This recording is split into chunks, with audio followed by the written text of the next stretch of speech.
Mais uma vez, boa noite, igreja. Que a graça e que a paz de Cristo sejam com todos. Meus irmãos, nós estamos nessa série de mensagens, como foi, como deve ser, onde nós estamos vendo os textos do livro de Atos dos Apóstolos. E hoje nós veremos um dia muito importante na vida da igreja, que foi o dia de Pentecostes, o dia que o Santo Espírito do Senhor desceu sobre o seu povo. E por isso eu convido você a abrir a sua Bíblia em Atos capítulo 2, dos versos 1 até o verso de número 13. Atos capítulo 2, dos versos 1 até o verso de número 13.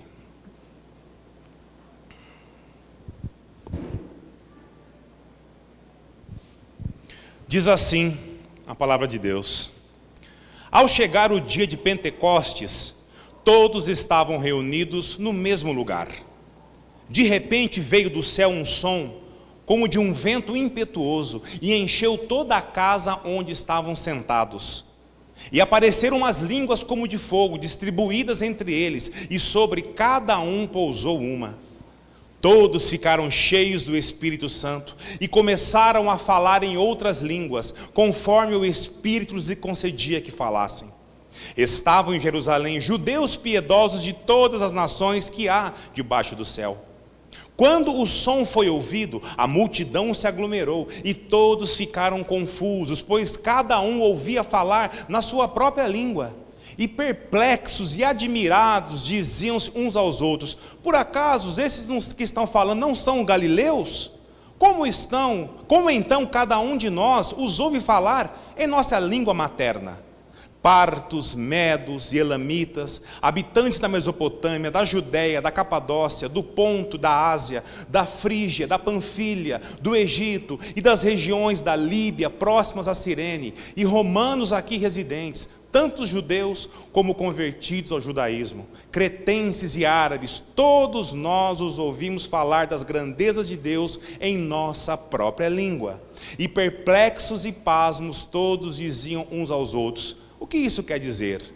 Mas outros, zombando, diziam: eles estão embriagados com vinho. Até aqui. Abaixe sua cabeça, vamos orar. Senhor, estamos mais uma vez, Deus, diante da Tua palavra, e nós clamamos, Pai, a ação do Teu Santo Espírito, que nos guie, Deus, em meio a esses versos, que nós possamos compreender as verdades aqui contidas, Pai, e que isso possa falar muito ao nosso coração. Através da Sua santa palavra, Deus, nós possamos olhar, Senhor, para dentro de nós e analisar todos os pressupostos que nós carregamos, e que isso possa ser transformado pelo poder do Teu Santo Espírito. Que nós possamos sair daqui hoje, Pai, bem melhor que nós entramos.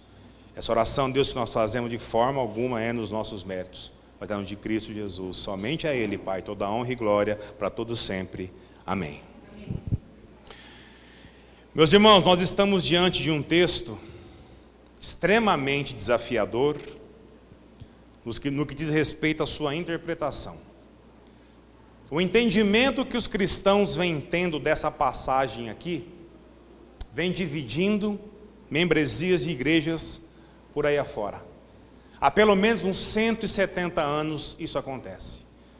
Dentro do movimento protestante, ao longo de toda a história, desde que quando começou, cristãos vêm se posicionando basicamente como sendo reformados, ou seja, crentes em Cristo que vieram da reforma protestante em 1517, e crentes denominados pentecostais, provenientes de um outro movimento bem mais recente, cerca de 170 anos atrás. E o mais recente ainda, que nós não vamos falar disso hoje, são os neopentecostais, que já são uma outra divisão da igreja pentecostal clássica.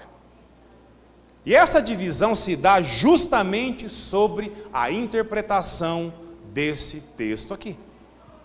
Os cristãos reformados olham para esse texto e interpretam de uma maneira.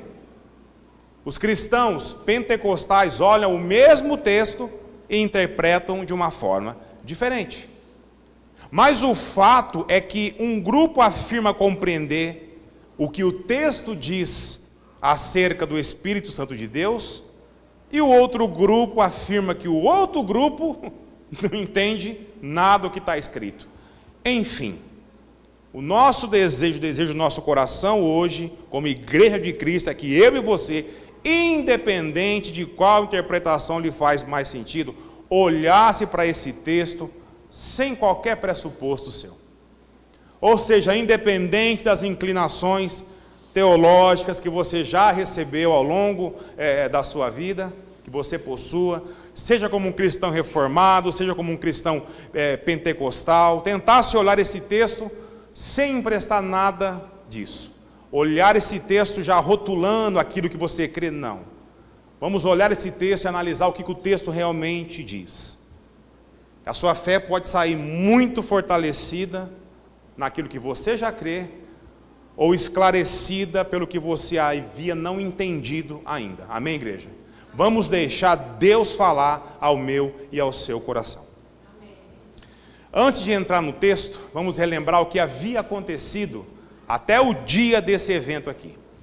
Jesus já havia ressuscitado, ele já havia estado com os discípulos por 40 dias, ensinando, preparando eles para a missão de ir por todo o mundo e pregar o Evangelho. Mas antes eles deveriam o quê? Esperar em Jerusalém. Pois ele havia prometido que o Espírito Santo de Deus viria sobre ele a fim do quê? De capacitá-los, dar poder necessário para cumprir a missão do ID. Após isso, Jesus ascendeu aos céus. E os discípulos ficaram o quê? Aguardando o cumprimento dessa promessa. Se reunindo lá no cenáculo, muito provavelmente a casa da mãe de João Marcos, o evangelista. E durante essa espera, Pedro é levantado por Deus para liderar a escolha do substituto da vaga deixado por Judas após a sua morte. Pois era necessário que os apóstolos formassem o número de 12. Então Matias é escolhido por Deus para ocupar essa vaga. Passando tudo isso, agora eles aguardavam o cumprimento da promessa do Espírito Santo. Lembrando que o Espírito Santo já estava em todo servo piedoso, desde o Antigo Testamento até aquele momento. A própria Escritura de Deus confirma isso a mim e a você. Mas agora o Espírito viria sobre eles com poder. Poder. Para a difícil missão que eles iriam encontrar, que era evangelizar as nações pelo mundo. Jesus não disse a eles quando, nem como isso iria acontecer. E após 10 dias de Cristo subir aos céus, no dia da festa de Pentecostes, Deus envia o Espírito a eles. Irmãos, mantenha a sua Bíblia aberta, por favor. Esse texto é bem complexo, vamos analisar um ponto a ponto. Leia comigo o verso de número 1, por favor.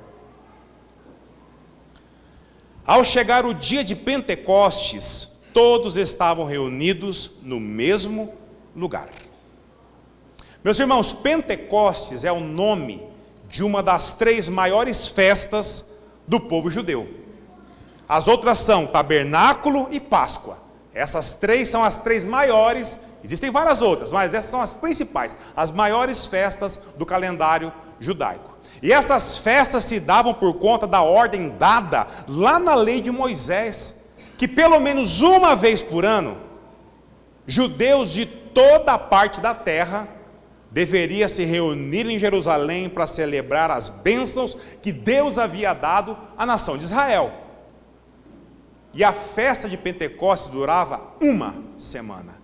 E o dia de Pentecostes sendo o último dia da semana.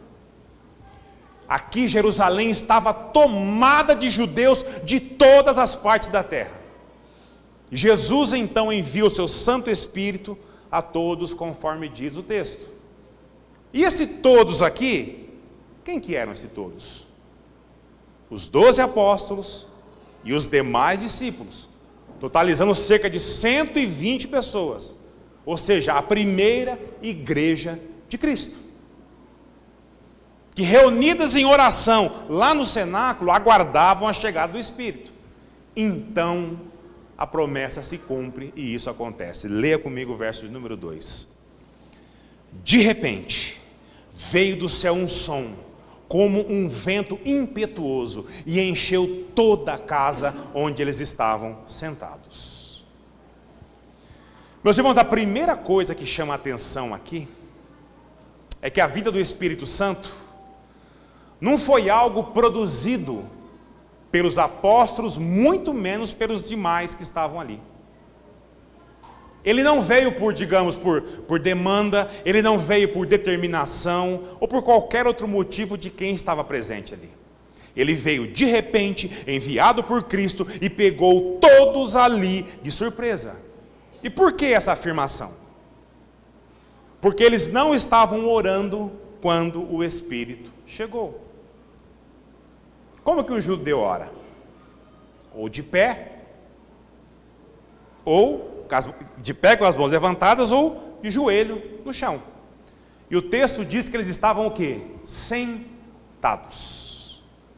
Poderiam estar no momento da refeição, ou de conversa sobre o que estaria acontecendo, e de repente, de forma inesperada, acontece aquilo que Jesus havia prometido. E por que isso aqui é importante? Porque mostra que eles não tinham controle algum sobre isso. Quem envia o Espírito Santo é o Senhor. Amém? Amém. Outra coisa interessante aqui, a gente observar, o texto vai dizer que o Espírito veio como um vento impetuoso. E a gente logo imagina um vento impetuoso. A gente logo imagina um vendaval, né? Tudo sendo revirado, cabelo para um lado, túnica para o outro, aquela coisa. Não houve vento algum. O que houve foi um barulho de uma ventania, um som vindo do céu, dentro e fora da casa também, pois atraiu toda a multidão de pessoas que estavam ali em volta. E por que Jesus manda esse sinal de barulho de vendaval, quando ele envia o seu Espírito Santo? Porque a palavra vento, em grego, significa pneuma. Pneuma, que vem ser a mesma palavra para espírito. Espírito e vento, em grego, tem a mesma palavra. Aí você deve estar perguntando assim, qual a importância da gente saber disso? O que Cristo está dizendo é que assim como não sabemos quando o vento chega, assim é o Espírito. Nós não temos. Você tem controle sobre o vento? Ninguém tem. Nós também não temos controle sobre o Espírito. Não podemos prever nada acerca das ações do Espírito Santo na minha e na sua vida. Sabemos que Ele é santo, que Ele usa quem Ele quer, quando Ele quer, da forma que Ele quer. Mas nós não podemos moldá-los como um padrão. Pois isso está debaixo do que? Da soberania de Deus, e não da minha, nem da sua, da nossa, meus irmãos. Deus. Um outro sinal dado por Deus ocorreu naquele lugar. Leia comigo o verso 3. E apareceram umas línguas como de fogo, distribuída entre eles, e sobre cada um pousou uma. Meus irmãos, Lucas, vocês lembram que quem escreveu isso aqui foi Lucas, né? Lucas, quando escreve esse livro de Atos, ele tinha em mente enviar para um cidadão romano, nome de Teófilo, vimos isso no início do livro. E Lucas está resumindo aqui em 4 versos, um evento estrondoso, um evento assim impactante, como foi a ascensão de Cristo aos céus. E é óbvio que foi algo assim extraordinário, que deve ter tido uma duração, digamos, relevante. Não podemos precisar com exatidão a forma que isso se deu. O que podemos supor é que após o barulho desse vento forte, apareceram o quê? Labaredas de fogo que se dividiam e repousavam sobre a cabeça de cada um dos discípulos que estava naquele lugar. E o fogo tem um simbolismo muito especial. Pois o fogo, com os sacrifícios para pagar os pecados, eles eram queimados. Não é isso? O sacrifício que levava ao templo, o que fazia chegar a Deus? O fogo. No altar do templo. Com fogo se limpava o quê? As impurezas do ouro, da purificação. Enfim, havia todo um simbolismo no Antigo Testamento e que viria a ser a mesma coisa agora em Cristo. Mas na missão de levar o quê? A sua palavra às missões, às nações, por todo o mundo. O fogo aqui era simbólico. Não provocava calor, queimadura em ninguém. E apontava para a missão de pregar a Cristo. O texto diz que todos, cada um deles, agora estavam o quê? Cheios do Espírito Santo. E o que significa isso, irmão? Biblicamente falando, é ser uma pessoa tomada pelo Espírito Santo, controlada pelo Espírito Santo, de tal maneira que aquilo que você diz, aquilo que você faz, aquilo que você decide, aquilo que você pensa, as suas reações serão agora guiadas pelo Espírito de Deus. Isso é ser uma pessoa espiritual. Isso significa ser uma pessoa cheia do Espírito Santo. Ser cheio do Espírito Santo é ser uma pessoa cheia do conhecimento de Deus. E não uma pessoa cheia de si mesma. Ser cheio do Espírito Santo, andar no Espírito, ser guiado pelo Espírito, diz respeito à minha e à sua vida comum, do dia a dia. É lá que as pessoas têm que ver Cristo em mim e você. No dia a dia temos que refletir Jesus nas nossas ações, na nossa linguagem, no nosso comportamento, em tudo que nós fizemos aí fora. Para não entristecer, para não apagar, para não resistir, para você não criar resistência ao Espírito que habita em mim e em você. Amém, irmãos? Os discípulos ali foram tomados pelo Espírito Santo. Suas mentes e seus corações, eles se curvaram diante de Deus e provaram, sentiram de forma extraordinária a presença do Senhor nas suas vidas. Eu fico imaginando esse evento. E qual que foi o efeito disso? O que isso ocasionou neles naquele momento? Leia comigo o verso 4. Todos ficaram cheios do Espírito Santo e começaram a falar em outras línguas, conforme o Espírito lhes concedia que falassem. Meus irmãos, vou chamar a atenção da igreja agora, porque de todos os versos que nós veremos essa noite, esse, sem sombra de dúvidas, é o mais polêmico. O mais debatido, o mais discutido. Nós tentaremos ver esse verso, com esse contexto, sem especulação nenhuma, sem achismo, mas dentro do que o texto, apenas o que a palavra de Deus diz a mim e a você. Amém, irmãos? O efeito de estar cheio do Espírito Santo naquela ocasião, efeito esse que Jesus anteriormente não disse que haveria. Eles não tinham ideia que isso aconteceria. Mas esse efeito foi para comprovar que de fato a promessa havia se cumprido. Que o Espírito do Senhor havia pousado sobre eles.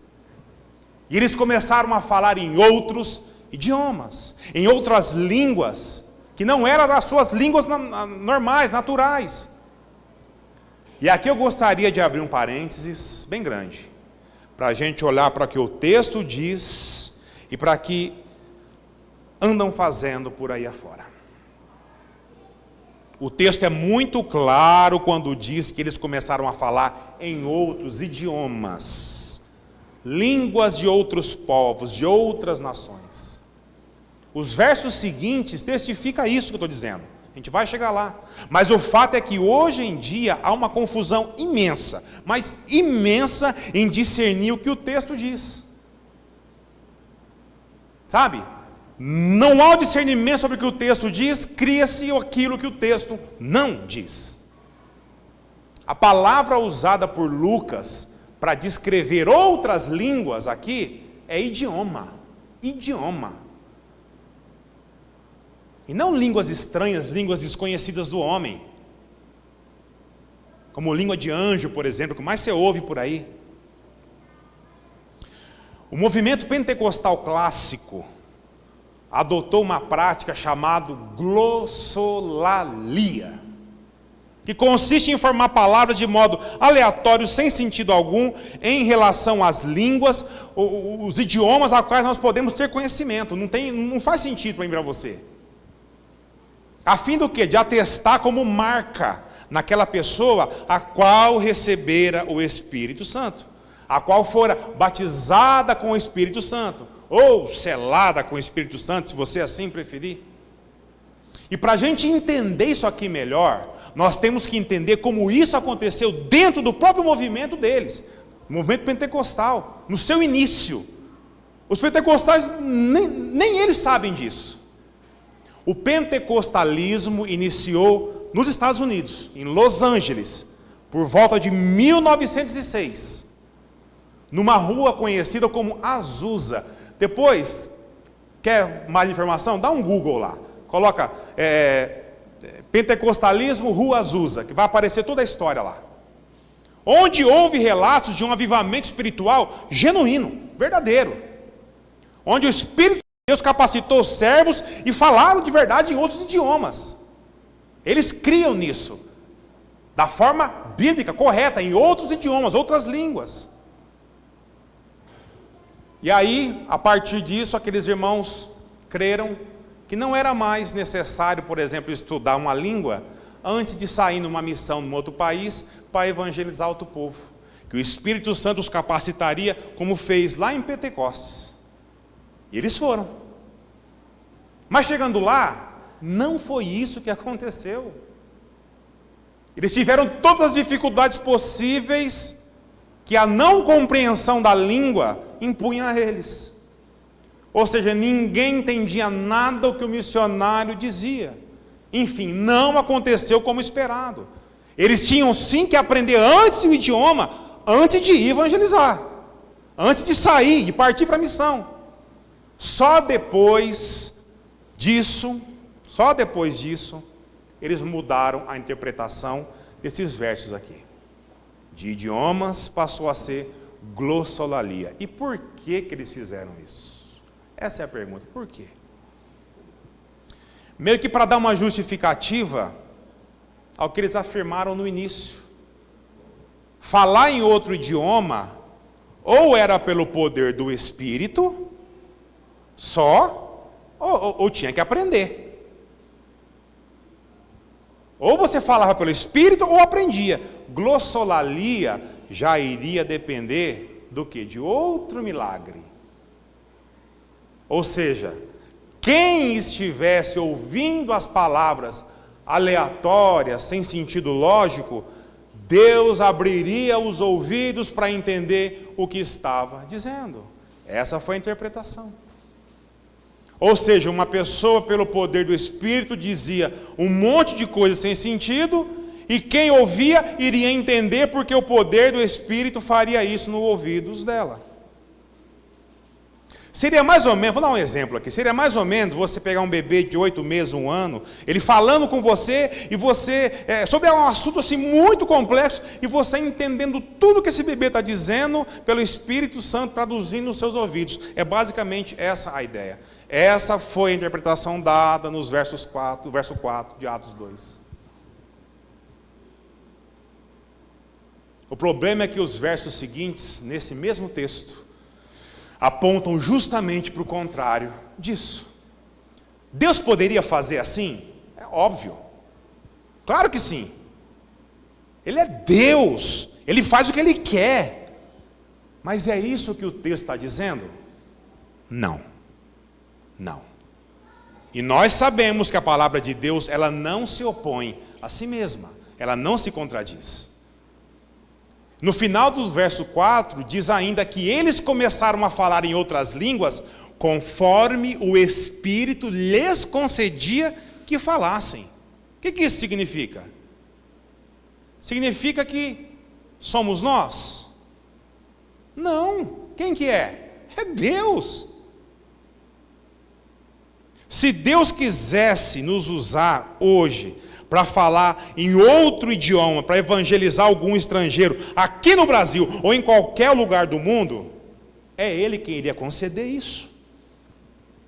Nós não temos controle algum sobre isso. Não temos, amém, irmãos? Pela palavra de Deus, nós não temos. E a multidão se juntou ao redor do cenáculo. Por também ter ouvido aquele estrondo, o barulho como um vendaval, que descia dos céus o Espírito, e causou neles um sentimento impressionante. E eram pessoas de diversas etnias, diversas raças, diversos lugares, diversos idiomas diferentes. Mas eles estavam o quê? Entendendo tudo que era dito pelos discípulos. Cada um no seu próprio idioma. Lê comigo os versos de 5 até o verso número 11. Estavam em Jerusalém judeus piedosos de todas as nações que há debaixo do céu. Quando o som foi ouvido, a multidão se aglomerou, e todos ficaram confusos, pois cada um os ouvia falar na sua própria língua, e perplexos e admirados diziam uns aos outros: por acaso estes que estão falando não são os galileus? Como então cada um de nós os ouve falar na nossa própria língua materna? Partos, medos e elamitas, habitantes da Mesopotâmia, da Judéia, da Capadócia, do Ponto e da Ásia, da Frígia, da Panfilha, do Egito, das regiões da Líbia, próximas a Cirene, e romanos aqui residentes, tanto judeus como convertidos ao judaísmo, cretenses e árabes, todos nós os ouvimos falar das grandezas de Deus na nossa própria língua. Isso é claro. Meus irmãos, muito provavelmente a casa da mãe de João Marcos, onde era o cenáculo, onde os discípulos estavam reunidos, era próximo ao templo de Jerusalém. Muito provável ainda, aliás, mais provável ainda, perto no portão do templo lá de Jerusalém, que chama o portão de Salomão, onde ficava a entrada, o átrio do templo, onde os estrangeiros de fé judaica podiam entrar. E o barulho foi tempestuoso. E todos correram para lá, para saber o que havia acontecido. A gente é assim, né? Acontece alguma coisa na rua, todo mundo corre lá para ver o que está acontecendo. E esse barulho aconteceu e todos correram para lá para ver o que estava acontecendo. Mas por que Deus usa essa questão das línguas aqui? Para marcar o cumprimento da promessa do envio do Espírito Santo. Algumas interpretações eu gostaria de destacar pelo menos duas. A primeira é Deus fazendo de modo contrário o que Ele fez lá em Babel. Lá em Babel. Lembra? Quem lembra da história de Babel? Vocês lembram? Amém, igreja? Sobre a torre. O homem, querendo não depender de Deus, resolve fazer uma torre que chegasse aos céus para mostrar a Deus o quê? A sua imensa capacidade. O que Deus fez? Muda o entendimento de cada um com relação ao idioma que eles falavam. Eles falavam um idioma só. A partir daquele dia, mudou-se tudo, causando assim uma imensa confusão e, óbvio, divisão entre eles. Aqui Deus usa a língua de forma unificada, compreensível, em qualquer idioma, pelo poder do seu Santo Espírito, para que o homem entenda que sem Deus ele não é nada. Amém, irmãos? E a segunda é Deus mostrando ao povo judeu que agora o reino de Deus não era só mais para judeu, era para todas as nações, porque Cristo veio a eles. E o que eles fizeram com Cristo? Rejeitaram. Ou seja, o Messias agora seria de todos os povos, de todos aqueles que crescem nele como Salvador, já que os judeus não creram nisso. E louvado seja Deus por isso. Cá estamos eu e você. Tem uma terceira também que aponta para uma antecipação da justiça de Deus. contra a incredulidade do judeu por ter rejeitado Jesus. O apóstolo Paulo, inclusive, diz isso lá em 1 Coríntios, mas a gente não tem tempo para isso hoje. Talvez numa próxima ocasião a gente vê. Mas o fato é que Deus dá àqueles discípulos do passado, pelo poder do seu Santo Espírito, um dom extraordinário. De falar em outros idiomas, para diferentes povos e diferentes raças, a mesma mensagem. A mensagem da cruz, a mensagem do Evangelho. As pessoas que estavam ali ficaram impactadas, vendo o poder de Deus. Leia comigo o verso 12. E perplexos e pasmos, todos diziam uns aos outros: o que isso quer dizer? Meus irmãos, o povo estava espantado, porque eles eram pescadores iletrados, e falando cada um num idioma diferente. Fez com que aquele povo todo que não sabia sobre Jesus, agora saber, e na língua deles. E o resultado disso? Veremos mais na frente no livro de Atos. Meus irmãos, Deus é maravilhoso. Deus, Ele usa quem Ele quer, da forma que Ele quer, no propósito dEle. Amém? Nós não temos poder nenhum sobre as ações de Deus na nossa vida. Mas apesar disso tudo, sempre teve e sempre terá joio no meio do trigo. Leia comigo o verso 13. Mas outros, zombando, diziam: esse aí estão tudo embriagado com vinho. Pois é, irmãos, quando se trata das coisas de Deus, sempre houve e sempre haverá aqueles que darão todo o descrédito às palavras de Jesus. Cristo andou sobre a terra, pregou o Evangelho, fez sinais e milagres espantosos, e no final do seu ministério terreno, acabou pendurado numa cruz, e com uma igreja de 120 pessoas apenas. Mas louvado seja Deus, porque essa obra não é minha, não é sua, nem deles. A obra é do Senhor, amém? Independe de mim e de você. Porque nós agiríamos da mesma forma que ele, se dependesse.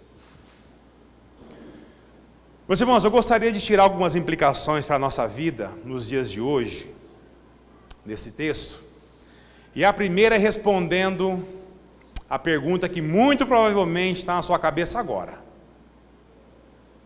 Tá, pastor, então quer dizer que tudo isso que o povo diz aí, essas línguas estranhas, língua de anjo, etc, etc, etc, não é verdadeira? Meus irmãos, se você ler a Bíblia, você vai ver que toda vez que um anjo apareceu e falou com alguém, como que ele falou? Foi no idioma que a pessoa entendia. Leia a Bíblia, irmão. Nós temos que entender uma coisa. Eu aqui, eu não estou afirmando nada, irmãos. É o texto. Eu estou explicando o texto, o que o texto diz. E se ele assim o faz, irmãos, quem sou eu para discordar? Ah, pastor, então quer dizer que o dom de línguas que o povo diz ter por aí, isso não existe? Não.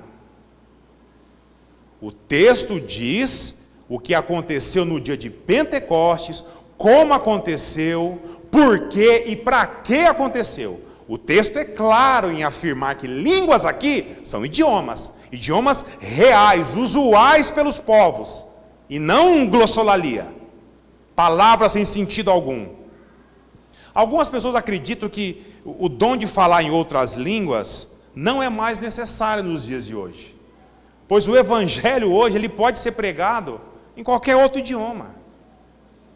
Eu, de forma bem particular, creio que Deus continua sendo soberano sobre isso, usando os seus servos como e onde se fizer necessário.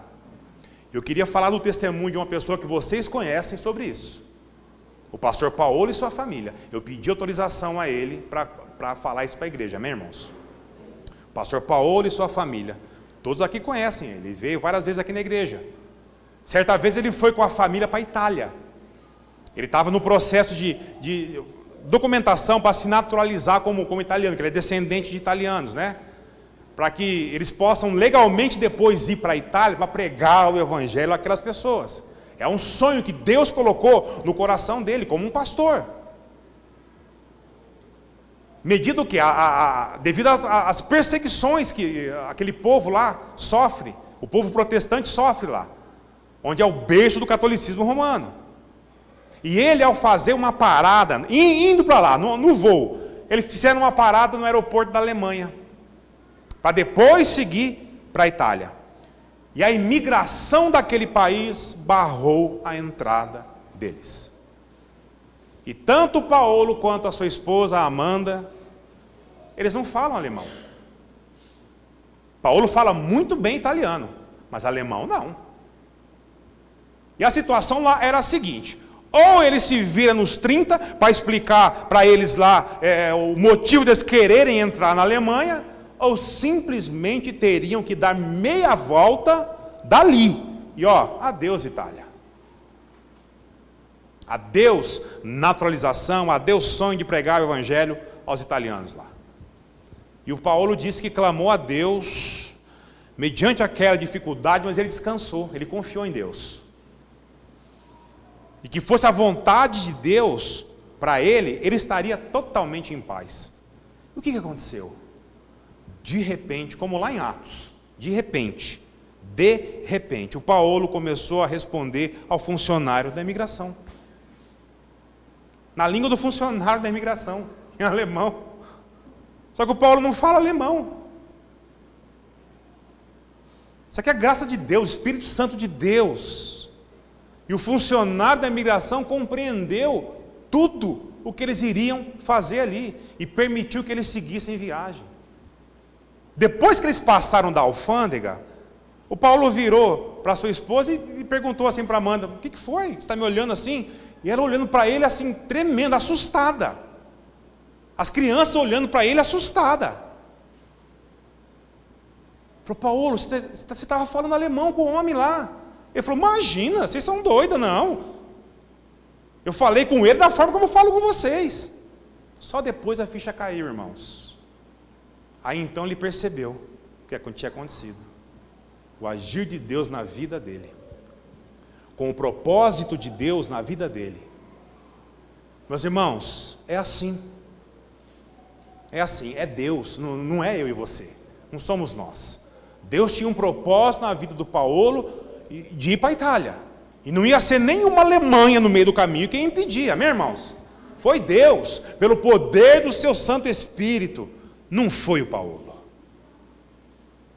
Dom de línguas eu creio que não cessaram. Mas eu também creio que não é da forma que se faz por aí. Se não for para edificar o corpo de Cristo, os propósitos de Deus, é motivação apenas humana. E sendo assim, a glória tem destino. E infelizmente não é o Senhor. E como tem gente que busca isso?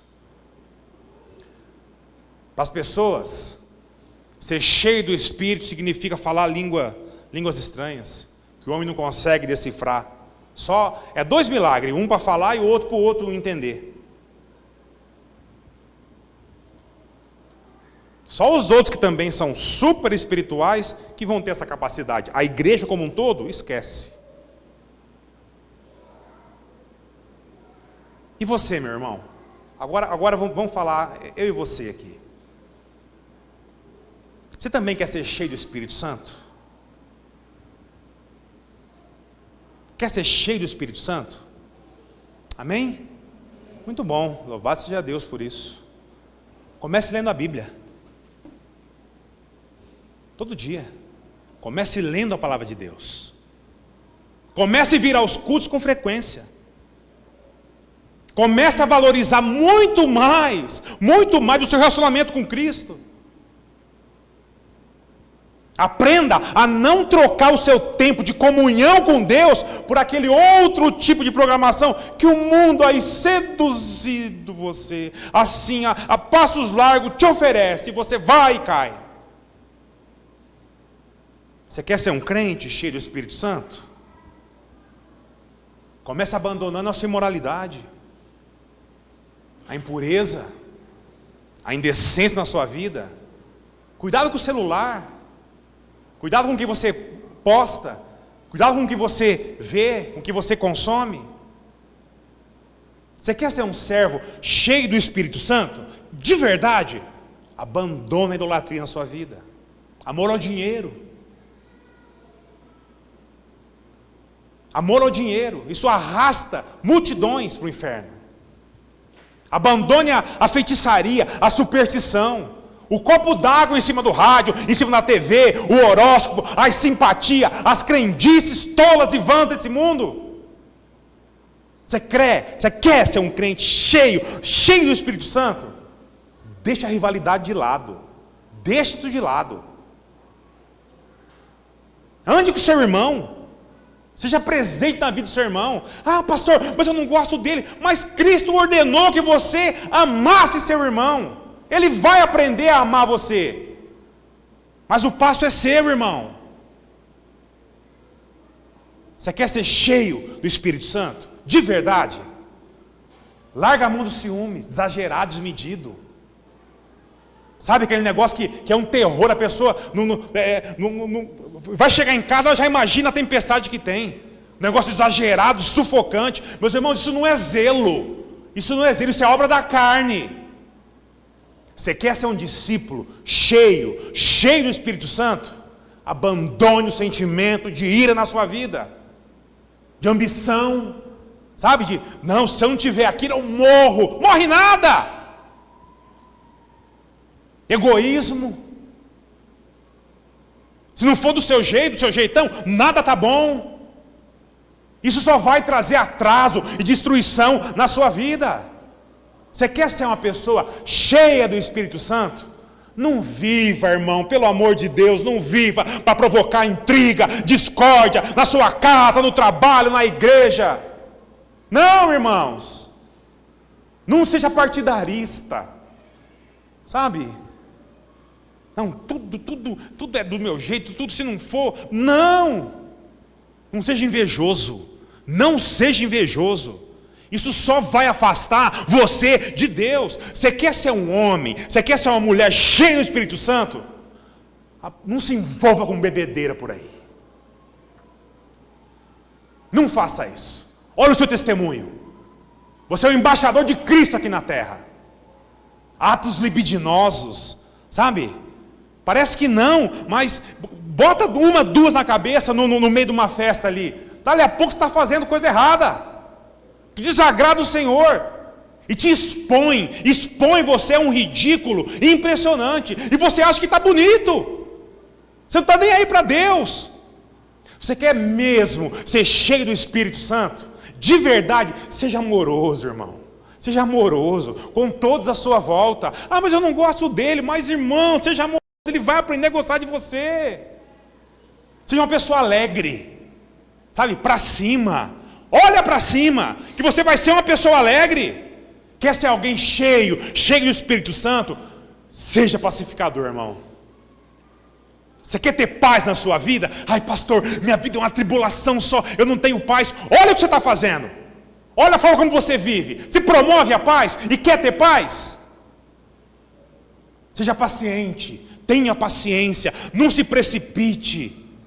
Tem gente que, não, eu preciso me antever, vai lá e dana tudo o que tinha que fazer. E ele não entende que, é o inimigo, não é o inimigo, é você, é eu e você.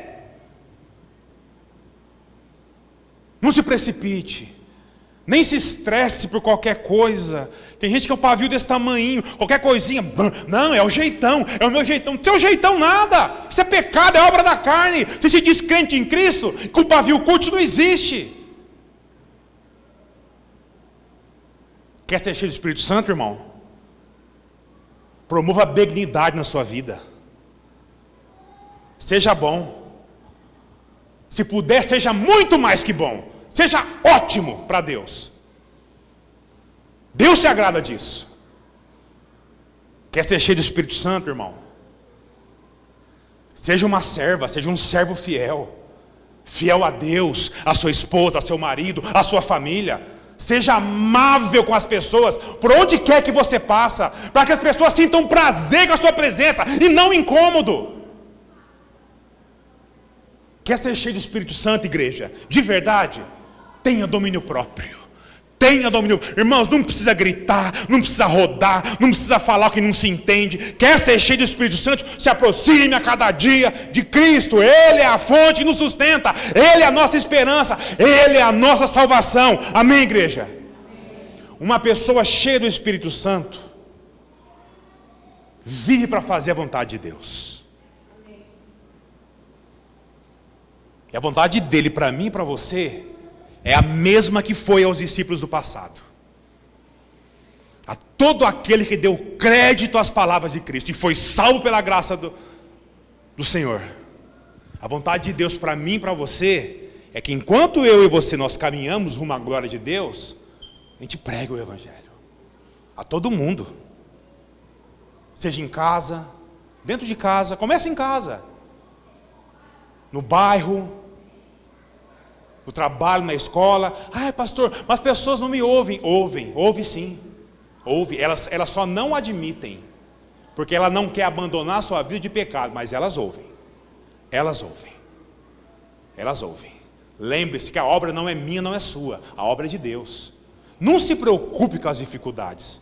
Deus vai prover tudo o que for necessário para que a sua mensagem saia com o poder da sua boca e entre no coração das pessoas. Conversão não depende de mim e de você, da minha e da sua persuasão. Conversão é Deus através do seu Espírito. E todo aquele que der crédito a minha e às suas palavras, que o Senhor tenha misericórdia e salve eles, assim como fez comigo e com você. Amém, igreja? Ser cheio do Espírito Santo é como você trata seu marido em casa, é como você trata a sua esposa em casa, é como você trata a sua mãe, seu pai, seu filho, o seu pai, a sua mãe, os mais velhos, o avô e a avó. Isso é ser cheio do Espírito Santo. Você quer evidenciar Cristo? Começa em casa. Não queira buscar o extraordinário de Deus aí fora e dentro de casa você não está nem aí. Não, irmãos. Você quer ser cheio do Espírito Santo de Deus? Só tem um caminho. Se aproxime de Deus. E você se aproximando de Deus, é impossível a sua vida não mudar e você não ser cheio do Espírito dele. Amém? Abaixe sua cabeça. Vamos orar a Deus.